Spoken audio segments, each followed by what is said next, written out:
Hello, welcome back to my channel where I'm sort of like leaning back into the geekiness that I'd abandoned for so long and trying in some way to recapture my former self. I am currently doing a Doctor Who marathon from the very beginning and chronicling my thoughts on that this time around, as well as now, because there's new material, commenting on my immediate thoughts about new Doctor Who content. So, it's Doctor Who Anniversary Week, and all week I've been looking at various elements of the anniversary. I have already looked at the Children in Need minisode that we had last week, and I've given my thoughts on the new Tales of the TARDIS episodes. So, what to talk about this time? Well, this is going to be about the recently concluded, with the exception of the one Coda episode next year, the 60th anniversary audio series from Big Finish, Once and Future.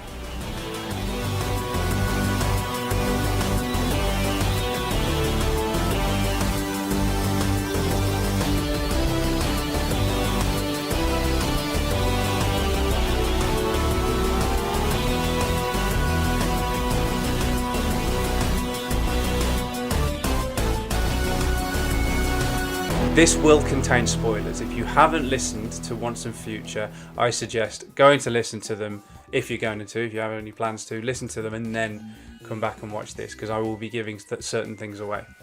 Big Finish have actually produced one of my favourite Doctor Who anniversary specials, and that was the 40th anniversary Zagreus. I know a lot of people don't enjoy Zagreus, that Zagreus does not enjoy a popular reputation within fandom.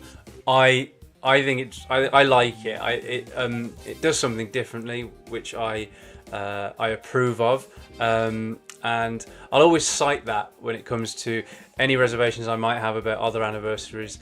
If people then accuse me of not embracing something different being done, well, I like Zagreus. You can't get much more different than that. So I didn't particularly like Big Finish's 50th anniversary special, The Light at the End. I thought that was a little bit too messy. I thought it was a kind of... It suffered a little bit from too many ingredients just being thrown at it, with a story that, while necessarily simple, still didn't feel all that gracefully done.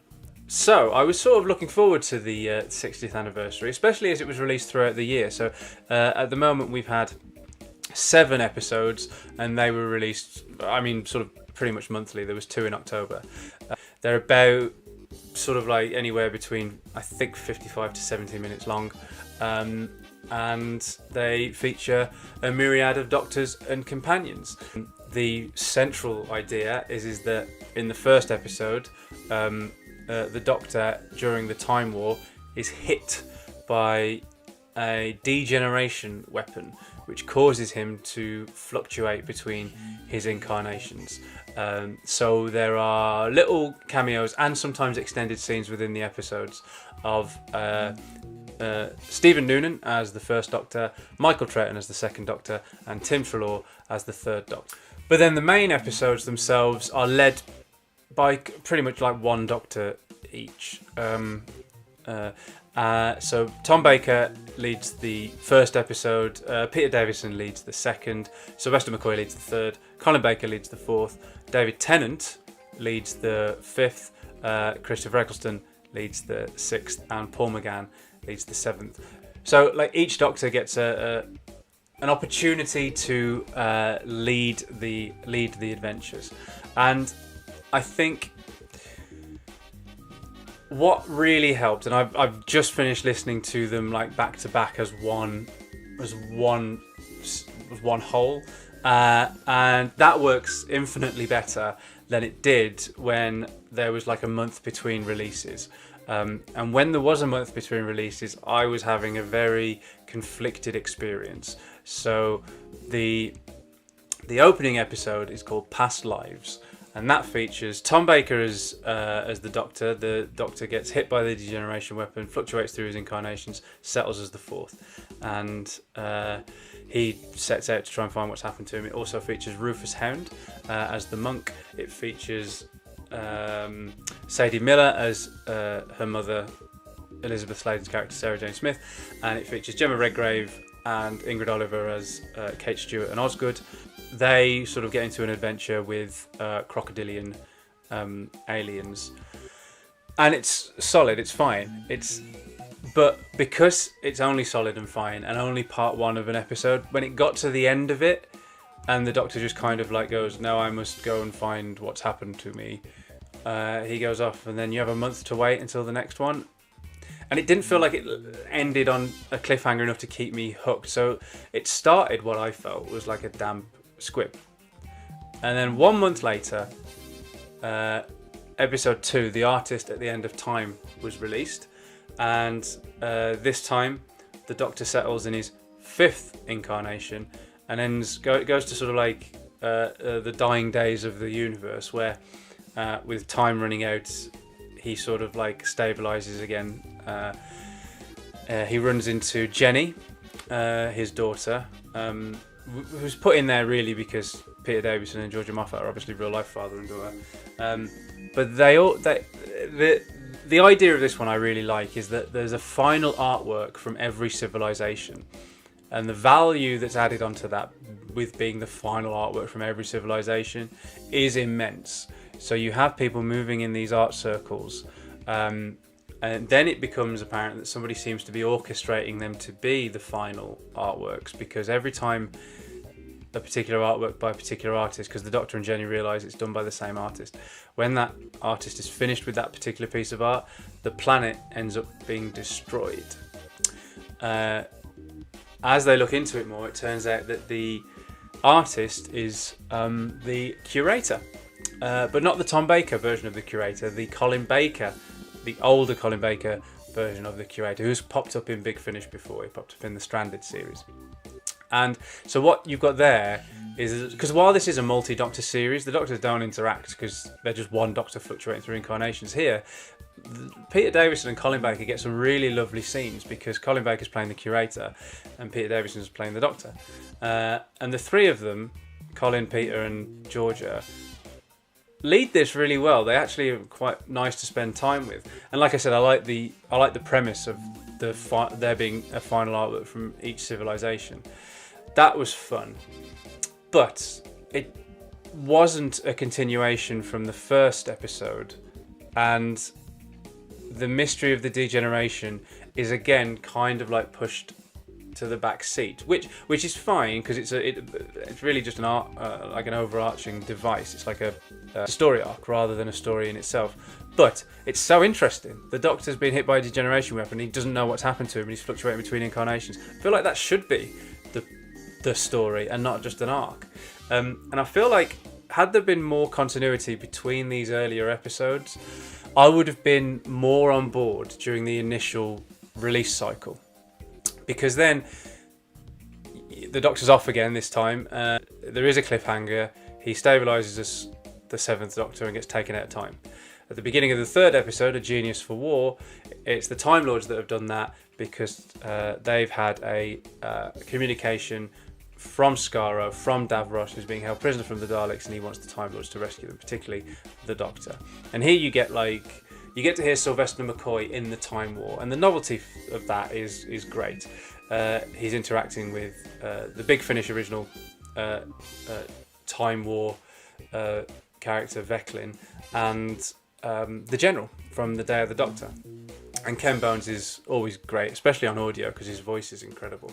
Terry Malloy as Davros and Sylvester McCoy as the Doctor have a really good interplay. Anyway, whenever they get put together, I like the 7th Doctor and Davros together a lot. Sparks will always fly. And for that reason, and it's a fairly standard sort of like Time War caper, I really liked it. I think on the initial release cycle, episode 3, A Genius for War, was my favourite. They don't necessarily pay the due diligence that I would like also to this degeneration crisis that the Doctor is suffering, because once again, it's another story that distracts from that. And at this point, I'm starting to get frustrated, because the essential, when they announced Once and Future and told us what the premise was, I thought, okay, it sounded a little bit like fan fiction, because I think people have suggested for years about the Doctor degenerating through incarnations. But I thought Big Finish know what they're doing. They're professionals. They'll approach this in a way that I think will work. But at this point, I didn't think it was working. At this point, I was like, this feels just like an excuse to throw loads of different characters in and have a different story of the week with what's really interesting and obviously traumatic and very, very dangerous. The stakes are really high for the Doctor. Kind of get forgotten about for these sort of like plots of the week. And that was more apparent, and probably this is why I think episode 4 was the most frustrating to me, because episode 4 is Two's company. So the Doctor's still on the search now. He's left that story of the week behind to find out what's happening to him, except, oh no, there's another story of the week.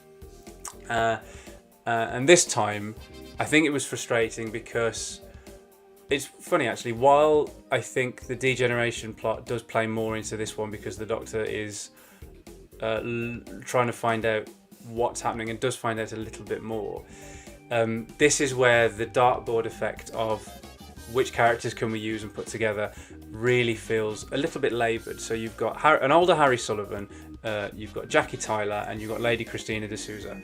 And while it is very, very fun, the scenes between Camille Cordero and Michelle Ryan are very entertaining to listen to.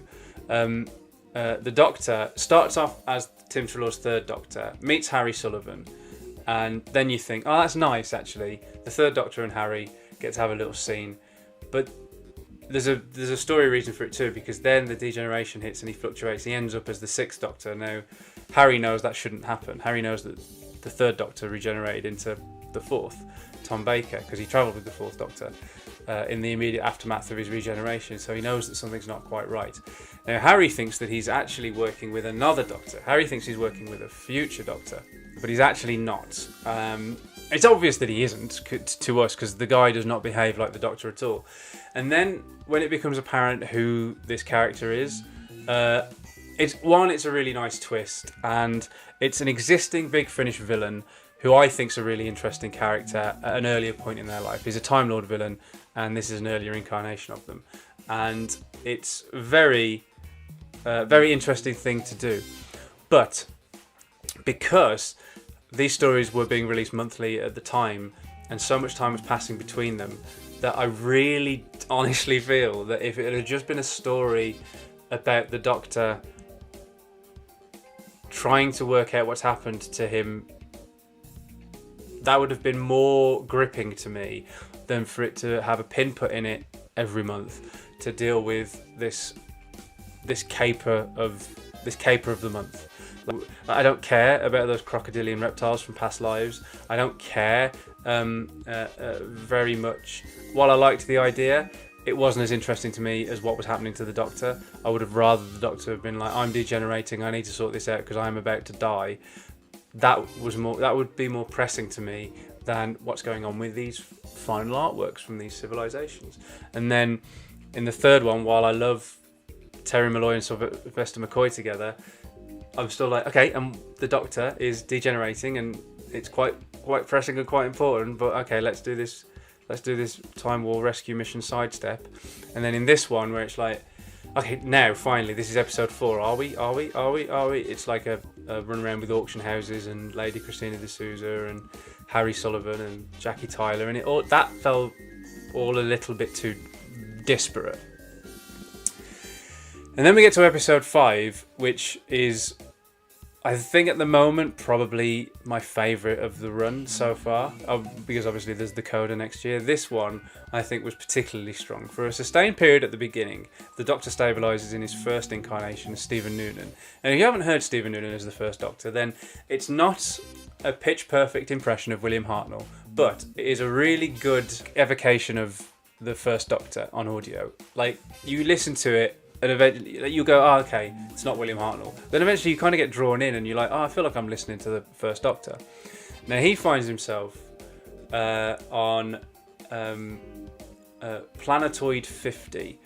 It's a really balmy thing where, this is one of those things where this is messy, but this one kind of works in its balminess, not least because it has Missy involved.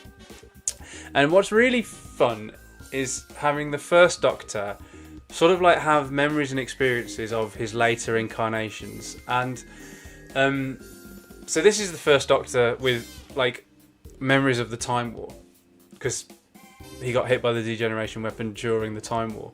That I really responded to.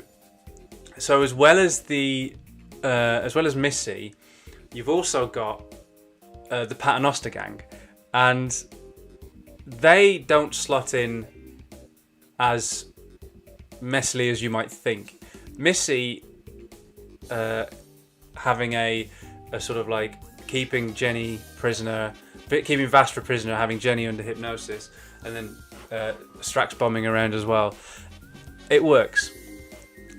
But even though it's a sustained period of time at the beginning of the episode for Stephen Noonan to lead the charge, he's not the main Doctor in this one, because eventually the Doctor...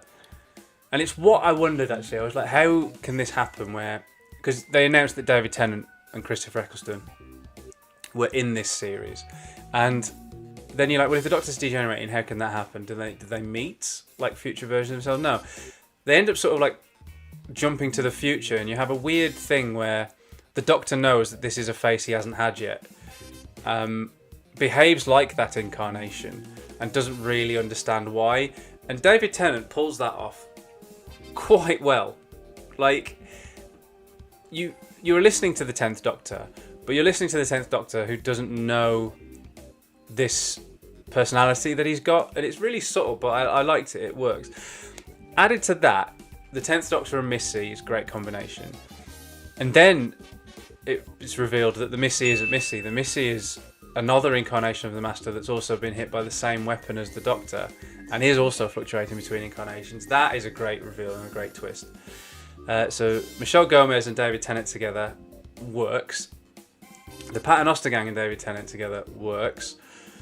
The first Doctor in amongst all of this works. But it's also so balmy because it plays on tropes of...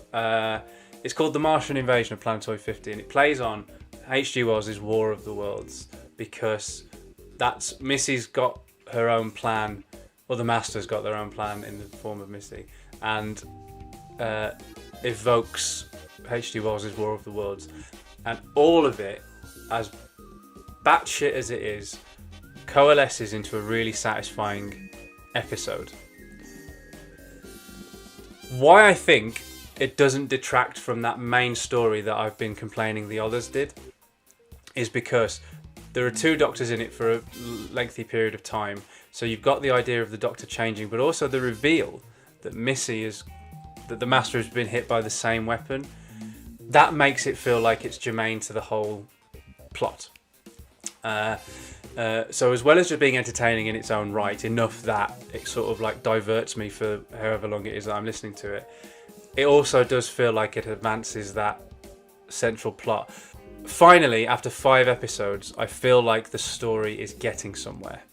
So any frustrations I might have felt with the first 4 are kind of gone by this point, because it now feels like, oh, the next one, I feel like we're going to get something. And again, a month later, that next one was Time Lord Immemorial. Now that features Christopher Eccleston, the Big Finish original 8th Doctor companion Liv Chenka, played by Nicola Walker. It also features the Lumiat, which is an incarnation of the Master who has decided to go good. Post Missy, Missy regenerates apparently, I think the idea is, into the Lumiat.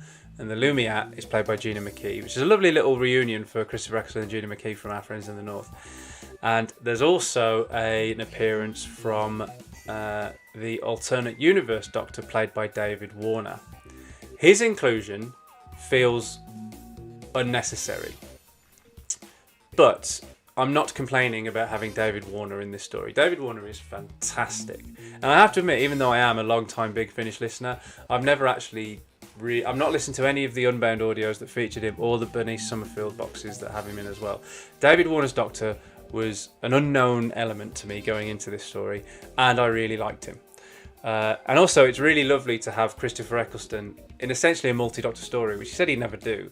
And it's not with any of the sort of like prime incarnations, but you get some sort of like multi-Doctor banter between Christopher Eccleston and David Warner. I'm going to say that again. There is multi-Doctor banter between Christopher Eccleston and David Warner. That just blows my mind. Nicola Walker as Livchenko is one of my favourite companions anyway, and Nicola Walker is not in any way a slouch. She's a very good actor, as is Gina McKee. So then you've got Eccleston, David Warner, Nicola Walker, and Gina McKee. What a cast! And then in the guest role is Robert Powell. I think it's safe to say that this episode, episode 6, the Time Lord Immemorial, is the one with the best cast out of all of them. And because it's sort of like so streamlined, the dartboard approach doesn't feel like it applies here. And where they find themselves, there are definite answers leading into what's then going to be the final episode before next year's Coda.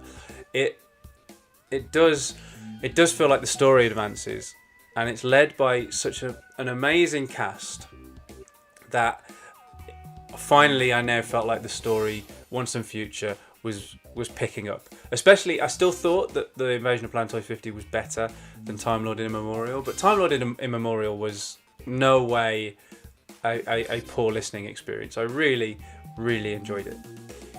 And then later that same month, we had, for what is, in all intents and purposes, the finale. Next year's episode is just called The Coda, and there's a year to wait. Here, the story feels like it finishes. And we have the Doctor essentially stabilising into his 8th incarnation, which is the current one, the one that got hit by the degeneration weapon. And he does sort of like flit between his 4th incarnation as well. So Tom Baker and Paul McGann kind of like share the lead here. And what's really nice is in this one, he's following a distress signal that he got from Susan, which I do love because it meant that Christopher Eccleston picked up a distress call from Susan. And now he's Paul McGann, who's met Susan before on Big Finish. But that's the reason I liked this episode so much, was because of Susan. Susan is like, again, you've got multiple characters. You've got Susan, you've got River Song, you've got the Doctor, and then you've got the villain is called the Union, which is also the title of the episode. And the Union is played by Maureen O'Brien, and more on her in a little bit. Now, Susan gets to interact with the 8th Doctor, which we've heard her do before, and this time she gets to interact with the 4th Doctor, which is so lovely. But the Doctor's been hit by his degeneration weapon, and he cycles through all of his incarnations, which means Susan actually gets to interact with multiple Doctors.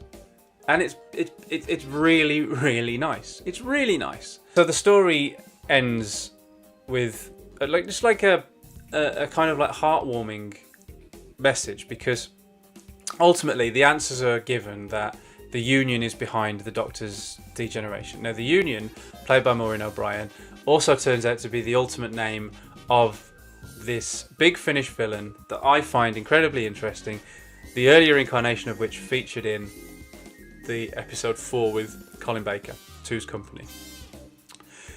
And Maureen O'Brien is the latest incarnation of this Big Finish villain.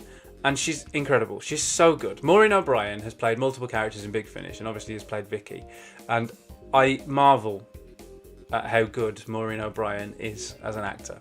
The Union is such a strong villain, and the motivation that the Union has is based on what Big Finish listeners already know about that character. And it makes perfect sense. And so the degeneration weapon, that's also been used on the Master as well, remember, being used on the Doctor, the explanation of which I find satisfying. So forget about the annoyances I had with those earlier episodes for not getting to the point quick enough, which I still think is a valid criticism. I still find those frustrating. Where the story ends up, I'm not frustrated by. And I enjoy the conclusion very, very much, because the message kind of... I've spoiled Once and Future already, so... And I put the warning at the beginning, so I will explain.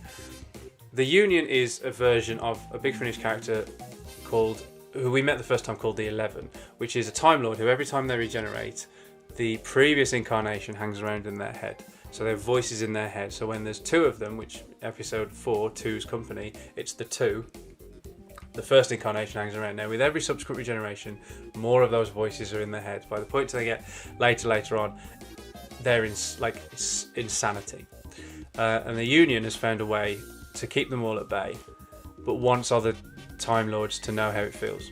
So the degeneration weapon, which causes them to fluctuate between incarnations, is meant to be a way of leading up to the fact that all Time Lords then have to live with their previous incarnations in their head.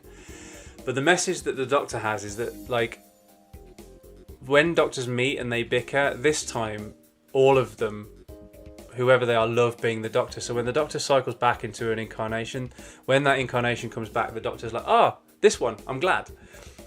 And the Doctor sort of like loves themselves in a way that the Union doesn't. And I just like, it's another one of those things where the Doctor is like the hero fighting whichever villain it is that they come across.